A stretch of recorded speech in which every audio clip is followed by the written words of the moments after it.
What's going on, Pink Domination? It's your boy Julian, and I want to talk about no. Stop it.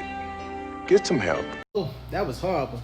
I don't know what I was doing. I want to talk about Miss Amerie and her tiny desk. Now, this is my opinion. It's my opinion! And all throughout this video, I just want to let everybody know this is my opinion and this is how I feel about all this controversy and everything that's going on with Amerie and the tiny desk and BET and all that stuff. So first of all, let me say this out front. This is not me bashing Miss Amerie.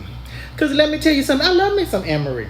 I have a first and second album. I love the Touch album. I'm sorry, that's a masterpiece and everything.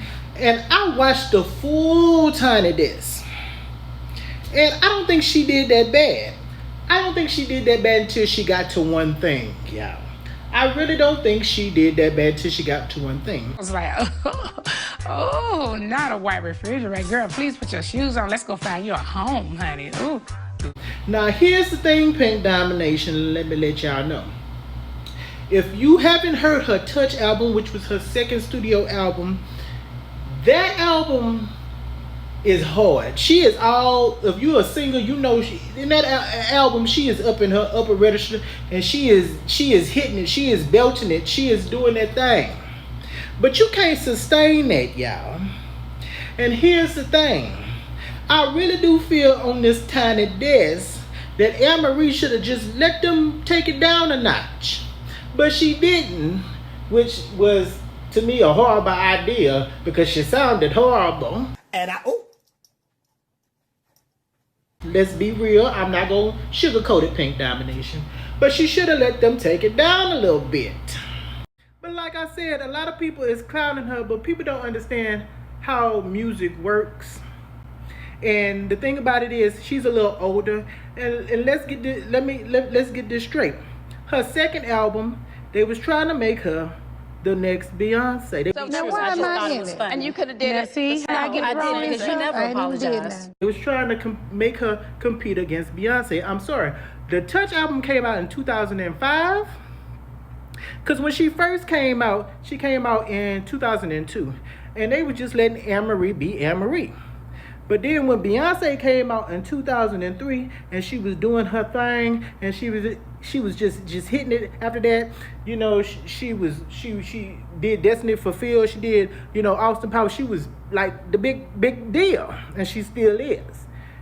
They wanted a rival for Beyonce, which is crazy to me because Beyonce don't talk about nobody. Beyonce don't do nothing wrong, but everybody hates her, and that's crazy to me. Because if Beyonce does talk about people, she says it behind closed door to Jay and say, "Hey Jay."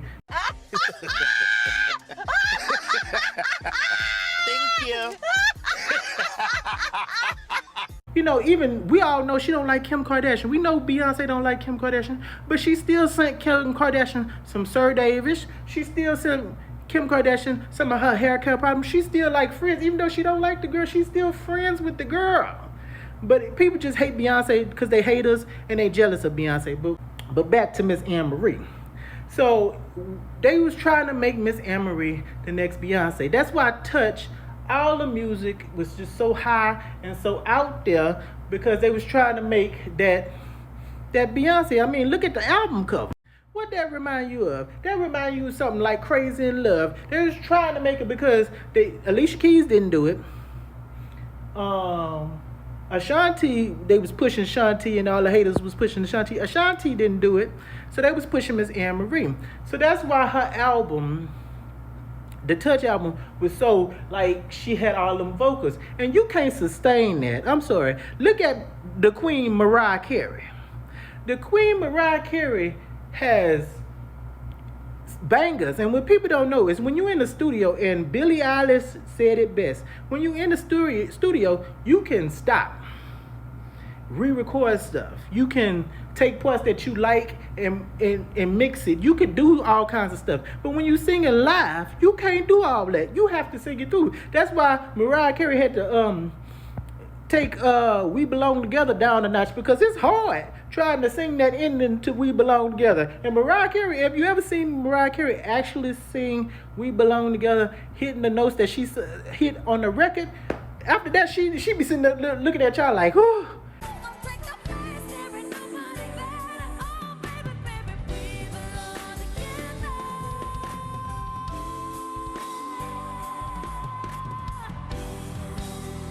Goddamn, because it's hard.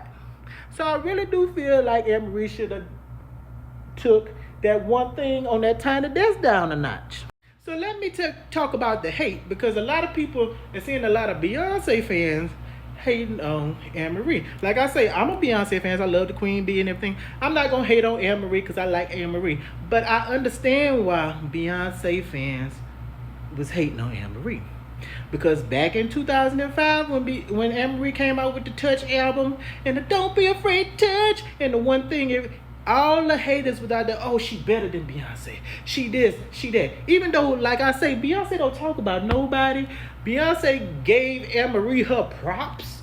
Beyonce gives everybody her props. She don't be on Twitter tweeting about nobody. She be giving people their props. She try to lift up other black women. If she hate people, you would never know, because she don't come out and say that.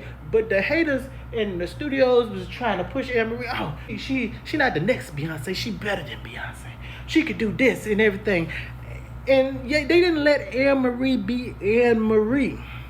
So they pushed this girl to make the Touch album, which was like remarkable, but everything was like high pitched and everything. And to be honest with you, even though I love the Touch album, I think it went to number 3. It really didn't do as well, except for the first single, One Thing Skyrocket, because it was on the Hitch movie. It skyrocketed, but her album never did do that.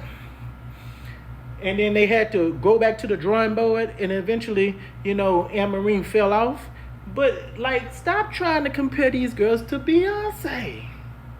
That's what they fall out. Everybody, oh, she better than Beyonce. She better than Beyonce. And then Beyonce show you that she Beyonce.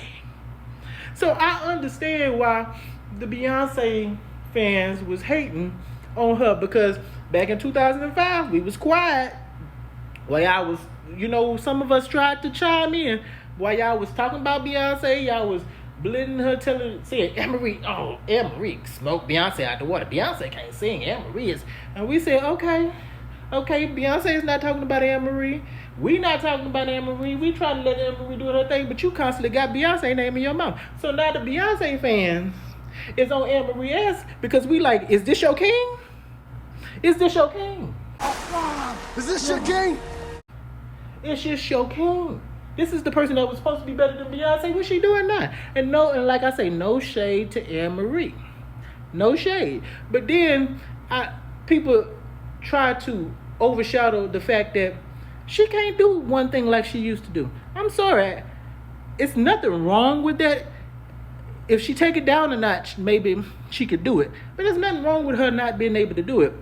And then we gonna talk about the BET Awards. Every performance she did of one thing, besides this Tiny Desk, she didn't sing the whole song. Baby, I could have did that. I could have did backing track, do some oohs and some ahs. I could do that. Probably not as better than Amerie, but I could do that. This Tiny Desk really showed that she can't really sing one thing no more. Now, like I said, before that, the songs that she was singing, she sounded good because that was Amerie. One Thing in the Touch album, not saying that's not Amerie, but that's them trying to market her as somebody she's not. She's not that powerhouse. Like, she can sing, but she's not that powerhouse to sustain those notes like she used to. Let's be real. So that's my thoughts about all the situation. You can hate it or love it. Hate it or love it. But that's my thoughts about this whole situation. I love you, Pink Domination. I'm not hating. I love me some Amerie. I'm about to listen to me some Amerie right now.